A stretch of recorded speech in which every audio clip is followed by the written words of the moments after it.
Merci d'être avec nous sur U2P TV, toujours depuis le Salon des maires et des collectivités locales. Je vous invite évidemment à vous rendre sur le Facebook de l'U2P, la chaîne YouTube de l'U2P sur udp-tv.fr pour faire rayonner toutes les émissions que nous tournons ici depuis cet événement et faire rayonner bien sûr surtout la parole de nos invités. On va parler tout de suite de la responsabilité élargie des producteurs sur les produits et matériaux de construction du bâtiment avec cette question: pourquoi les élus doivent-ils continuer à accueillir les artisans dans des déchetteries publiques? Alors on va essayer de répondre à cette question avec François Demeure-Dilate. Bonjour.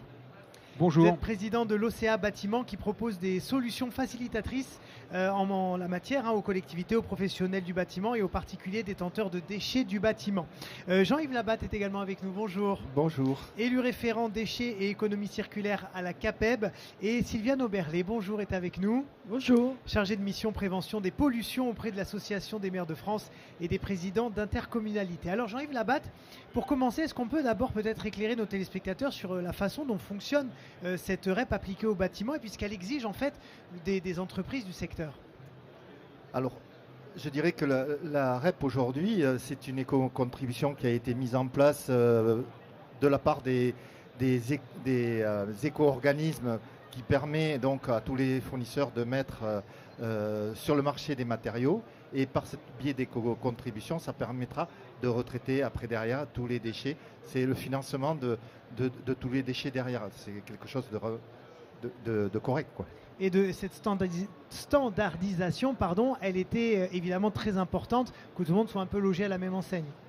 Oui, tout à fait. Là, aujourd'hui, on a démarré au 1er mai 2023 en mettant en place des éco-participations sur tous les ventes de produits, de matériaux de construction du bâtiment. Ça a été fait donc sur tous les matériaux, tous les produits. Il y a 4 éco-organismes qui ont été agréés sur la partie des déchets, des produits qui donneront des déchets inertes, et sur les autres produits qui donneront des déchets non inertes. Et donc là, on est en phase de déploiement. On est en train de mettre en place des points de reprise tout au long du territoire, avec effectivement des standards de tri qui vont être communs entre tous les éco-organismes pour pouvoir permettre aux artisans de se défaire de leurs déchets de manière le plus simple possible. Alors, on est tous d'accord pour dire que c'est évidemment très important de mettre tous ces standards en place. Néanmoins, et il faut se faire aussi un peu l'avocat de tous ceux qui nous regardent, ça peut être compliqué pour les collectivités dans un premier temps, mais aussi bien sûr pour les artisans, les commerçants, de mettre tout ça en place. Ça rajoute un petit peu de lourdeur administrative, il y a du flou. Sylviane Auberlet, racontez-nous quelle est la situation aujourd'hui, comment vous définiriez le trouble qu'il y a aujourd'hui sur cette question? Vous avez 2 heures? On a une vingtaine de minutes. Ok. Alors, on va faire vite.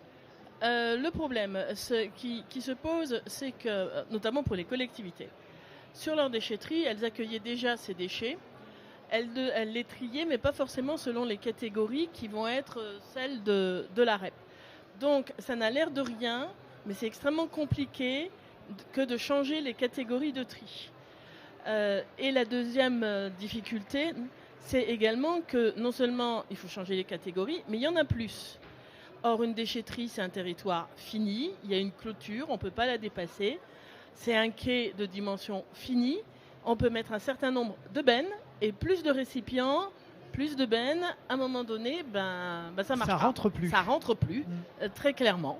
Et puis, la dernière difficulté, c'est que les collectivités ont des zones de réemploi sur leurs déchetteries pour réemployer les déchets,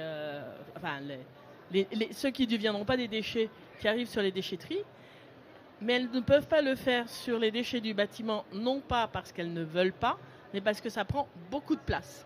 Et quand on a déjà réussi à sortir une petite dizaine, voire une petite dizaine généralement de mètres carrés pour le réemploi de l'électroménager, des textiles, de la vaisselle, des livres, à part 3-4 pots de peinture, on ne peut plus rien faire pour les bâtiments. Et donc, il faut absolument trouver des solutions extérieures à la déchetterie, ou alors on l'agrandit, mais ce n'est pas trop dans l'air du temps, des solutions extérieures sur la partie réemploi. Non, mais il y a surtout une énorme, je dirais, injustice peut-être entre les grandes communes qui ont de l'argent et puis les petites qui n'en ont pas et qui se retrouvent à avoir des obligations qu'elles ne peuvent peut-être pas absorber. Oui, alors, c'est pas une obligation déjà, hein. Donc, Est-ce que ça risque de le devenir? C'est ça aussi la question. il va falloir qu'on travaille ensemble parce qu'effectivement, il y a deux types d'apporteurs dans une déchetterie publique. Il y a le ménage, ça c'est une obligation. Effectivement, il faut apporter une solution au ménage qui fait des travaux chez soi, de bricolage, qui va abattre un mur voilà, dans sa maison. Il faut qu'il puisse apporter les déchets à la déchetterie.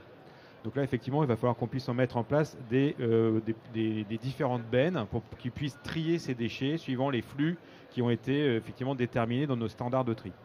Donc là, effectivement, il va falloir qu'on travaille avec les collectivités locales, qu'on adapte. Peut-être que toutes les déchetteries publiques d'une collectivité locale ne collectera pas tout, mais il faut qu'au moins il y en ait une qui soit bien dédiée aux déchets du bâtiment. Après, il y a le sujet des artisans. Dans certains cas, ils sont acceptés sur les déchetteries publiques. Et donc, dans ce cas-là, il va falloir qu'on change peut-être certaines habitudes. Mais ce n'était pas une obligation pour les collectivités locales d'accepter les artisans. Et nous, parallèlement, on est en train de mettre en place des contrats aussi avec des déchetteries privées, donc des déchetteries qui existent déjà, on les appelle des déchetteries pro. Et il y a des déchetteries qui se mettent en place progressivement sur les points de vente des matériaux, ce qu'on appelle les déchetteries dites distributeurs, et qui sont en train de se déployer et qui vont aussi être un relais pour pouvoir proposer aux artisans des points pour déposer leurs déchets de leur chantier. Jean-Yves Labatte, dans votre région, comment est-ce que ça s'organise tout ça? Alors, dans ma région, je dirais que les implications des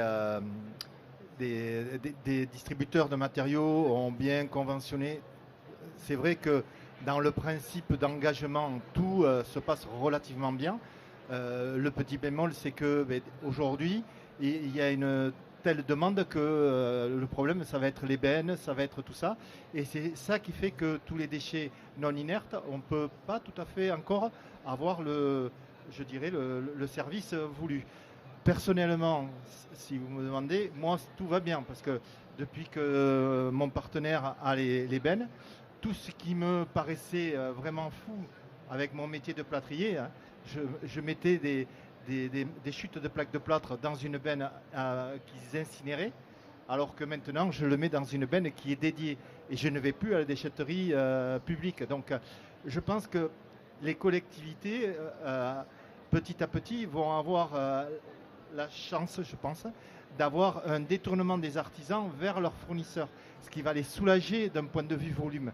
Et ça, c'est tout le travail qu'il va falloir faire en intelligence, parce qu'il y a des endroits où on va avoir un nombre de distributeurs qui va être conséquent et avec un maillage qui sera respecté, et on n'aura pas besoin de la collectivité. Là où on aura surtout besoin de la collectivité, c'est dans les zones blanches, pour exprimer quelque chose qui va bien. C'est dans ces endroits-là où il faudra qu'on travaille bien avec les collectivités pour avoir le service. Sylviane Oberlé, je vous voyais acquiescer sur le côté dialogue et transmission qui va bien se passer. Ça me paraît évident. Les maires et les présidents de PCI sont des élus de proximité et des élus de terrain. Aucun élu de proximité ne peut faire son job ou ne peut gérer sa collectivité sans avoir un contact avec, d'une part, les habitants, mais aussi les professionnels. Et les artisans font partie des professionnels qui sont sur le territoire. Alors, on a un petit problème parce qu'effectivement, les collectivités ont vu augmenter les quantités de déchets venant des artisans dans leur déchetterie, et qu'à un moment, quand c'est plein, c'est plein. On ne peut pas faire plus, et il faut tout de même accueillir les particuliers. Donc c'est vrai que la mise en place de solutions dédiées, ça permet de soulager un petit peu le flux dans les collectivités, et surtout ça permet aux collectivités de se consacrer aux particuliers qui est leur cœur de métier, mais aussi, comme le disait monsieur, aux blancs dans le maillage, aux trop petits apporteurs de déchets et qui donc vont pas passer par les dispositifs pro. Et ça, je pense qu'il y a tout à fait possibilité de coopération à ce sujet. Par contre, juste une précision, c'est le service qui est apporté par les distributeurs, ce n'est que sur les matériaux de construction. Le problème va rester encore entier avec les artisans, ça va être l'apport de tout ce qui est déchets d'emballage, puisqu'il y a une REP qui est en train de se mettre en place.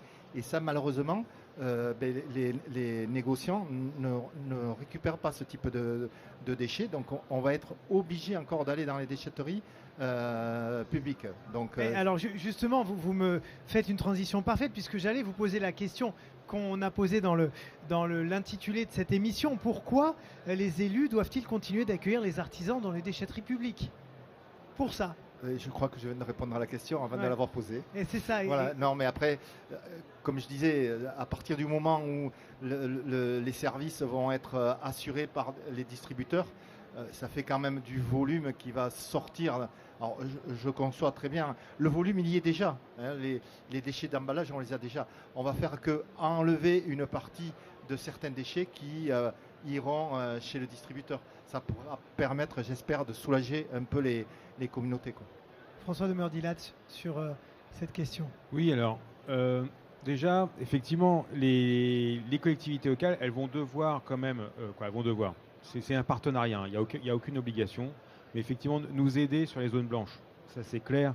On a tous intérêt à ce qu'on ait des points de collecte multiflux qui soient les plus adaptés.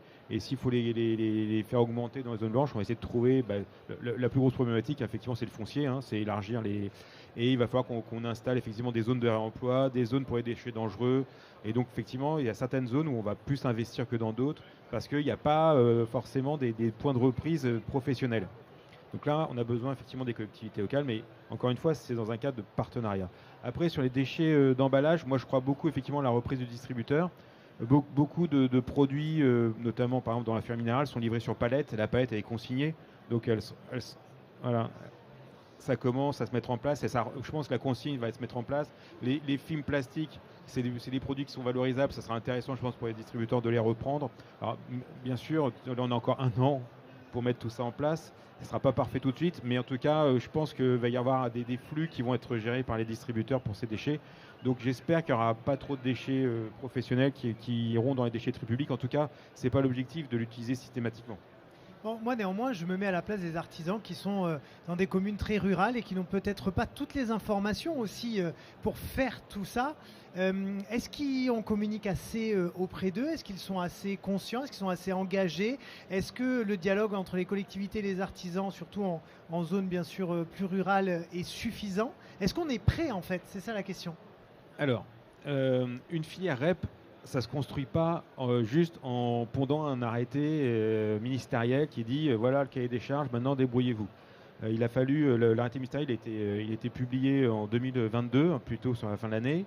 On a été agréé vraiment, l'organisme coordonnateur a été agréé en début d'année 2023. Nous, on a commencé opérationnellement au 1er mai. Tout ça, ça se met en place. On a ouvert les contractualisations avec les collectivités locales après tout un travail qui a été fait en concertation pour élaborer un contrat type unique pour toutes les collectivités locales. On a ouvert la contractualisation en juillet. Là, en ce moment, on est en phase de contractualisation. On est en train de contacter les 750 collectivités locales qui gèrent 4500 déchetteries publiques de France. Et donc, on a signé le premier contrat, c'était ce mois-ci. On en a 3-4 autres qui vont arriver. Et puis, ça va venir en masse maintenant. Mais c'est vrai que pour les gens qui sont impatients, qui disent mais qu'est-ce que c'est, pourquoi ça va pas, bah oui, on a pris un certain temps pour faire les choses bien. Et on ne va pas effectivement brusquer les collectivités locales parce que ça pose effectivement, comme disait Sylviane, des vrais défis d'organisation.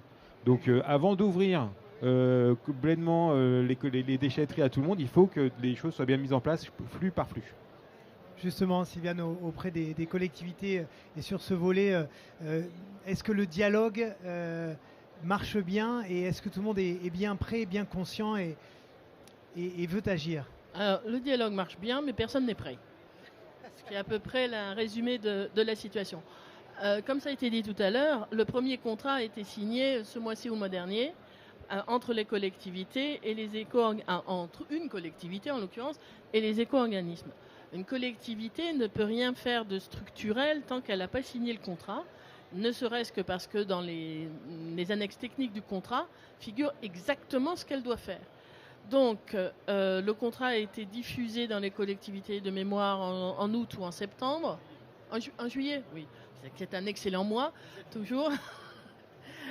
Donc, le temps de prendre connaissance, de s'organiser sur le plan administratif, de voir ce qu'il y avait à faire, c'est long. Et puis des détails tout bêtes. Parfois, il n'y a pas assez de bennes et elles sont même pas. On n'arrive même pas à les avoir parce qu'elles sont pas construites, tout simplement. Il y a aussi les fabricants de bennes derrière qui doivent suivre. Alors, ils sont contents pour leur chiffre d'affaires, mais il faut sortir aussi les bennes. Donc, c'est pour ça que c'est relativement long. Alors, pour une filière REP, non, c'est pas long. C'est pas plus long que l'autre, d'autant plus qu'on s'est appuyé sur toute la connaissance qu'on avait sur les autres filières. Pour la filière bâtiment et pour ses futurs usagers ou actuels usagers, c'est long, je le reconnais. Mais le problème, c'est que on ne peut pas faire plus vite que ce qu'on fait à l'heure actuelle. Les collectivités vont signer massivement au courant de l'année prochaine, pendant le premier semestre. À ce moment-là, sous réserve toujours des difficultés techniques, qui est que quand on n'a pas de benne, on ne peut pas en inventer, ça se mettra en place relativement rapidement. Alors après, c'est quoi relatif? Alors justement, pour conclure, peut-être Jean-Yves Labatte, de quelle manière vous allez continuer de suivre ce dossier-là pour la CAPEB et dans votre territoire plus précisément? Alors, on continue à suivre, bien sûr. On fait des actions, je dirais, auprès de l'AMF pour s'entendre sur le maillage. On fait des actions aussi auprès des éco-organismes pour pouvoir justement essayer de rentrer, parce que l'année prochaine va rentrer en liste les reprises sur chantier, les reprises dans les entreprises. Donc là, il y a encore du travail à faire pour satisfaire toutes les entreprises. Voilà, et on va suivre, et on va surtout suivre donc l'approvisionnement des bennes déjà chez tous les distributeurs de matériaux, parce que si ça fonctionne, automatiquement ça va apaiser les entreprises. Et à partir de là, ils verront que l'éco-contribution qu'ils payent, ils commenceront à avoir le service. Et ça va être progressif, on le sait. Je ne vais pas faire de vilain jeu. En tant que plâtrier, on essuie les plâtres. Et je pense que d'ici fin d'année, les tensions seront beaucoup plus apaisées pour moi, je pense.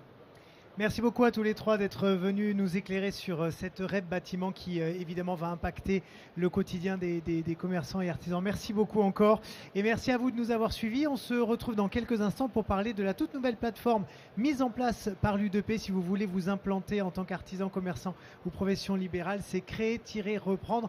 On vous présente ça dans quelques minutes.